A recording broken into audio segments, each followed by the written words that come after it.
মানববন্ধনে উপস্থিত আছেন আহলে সুন্নাত ওয়াল জামাতের অন্যতম নেতা আমাদের প্রিয় নেতা সোমা আব্দুল সামাদ, উপস্থিত আছেন এদেশের তরুণ আলেমে দ্বীন ইসলামী জাগরণের অন্যতম সৈনিক জয়নাল আবেদিন কাদেরী সহ আহলে সুন্নাত ওয়াল জামাতের সমস্ত নেতৃবৃন্দ, বাংলাদেশ ইসলামী ফ্রন্টের নেতৃবৃন্দ। প্রিয় সাংবাদিক বন্ধুরা, আপনাদেরকে ধন্যবাদ জানাচ্ছি। আজকের এই ক্রান্তিকালে বাংলার মুসলমান, বাংলার হিন্দু, বাংলার বৌদ্ধ, বাংলার খ্রিস্টান, বাংলার উপজাতি সমস্ত বাঙালি আমরা একসাথে বসবাস করি। একে অন্যের দুঃখে সুখে আমরা একসাথে থাকি। কিন্তু অত্যন্ত দুঃখের ভাষায় বলতে চাই, আমাদের পার্শ্ববর্তী দেশ ভারত সরকার এক পেশে চিন্তা ভাবনা করে ভারতের জনগণকে ফুসলিয়ে তুলেছে। ভারতের মিডিয়া আমাদের বিরুদ্ধে উস্কানিমূলক বক্তব্য দিচ্ছে। ভারতের মিডিয়া প্রচার করছে বাংলাদেশের ইসলামে 96% মুসলমান উগ্রতা দেখাচ্ছে। সম্পূর্ণ মিথ্যা বর্ণনা আজকে পৃথিবীর বিভিন্ন মিডিয়ার মাধ্যমে তুলে ধরছে।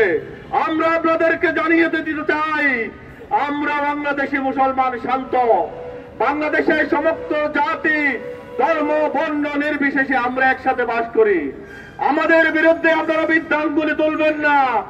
আমরা সুলতান সালাউদ্দিন আইয়ুবীর বংশধর, আমরা বদরের সৈনিক। আমরা শান্ত আছি, আমরা ঘুমিয়ে আছি ততক্ষণ পর্যন্ত এদেশের মানুষের ইসলামের উপর, সুন্নিয়তের উপর যখন আমার দেশ বিরোধী ষড়যন্ত্র রুখে দাঁড়াবে, তখন আমার দেশের মানচিত্রকে আপনারা বাতের নিচে পিষ্ট করে দিতে চান, তখন আগরতলায় আমার পতাকাকে বলটিত করতে চান। আমরা আর ঘরে বসে থাকতে পারিনি, তাই আমরা আজকে রাস্তায় দাঁড়িয়ে এসেছি। এই প্রেস ক্লাবের ময়দান থেকে আমরা জানিয়ে দিতে চাই, আপনাদেরকে আমরা বলতে চাই, আর কোন দুর্বিসন্ধিমূলক ষড়যন্ত্র আমরা সহ্য করব না। আমরা আপনাদেরকে জানিয়ে দিতে চাই, আমাদের ততক্ষণ পর্যন্ত আমরা শান্ত থাকবো যতক্ষণ পর্যন্ত আমাদের বিরুদ্ধে ষড়যন্ত্র হবে না। আর যদি ষড়যন্ত্র করেন, এখান থেকে আমাদের দুর্বার আন্দোলন করে তুলবো ইনশাআল্লাহ। ধন্যবাদ সবাইকে।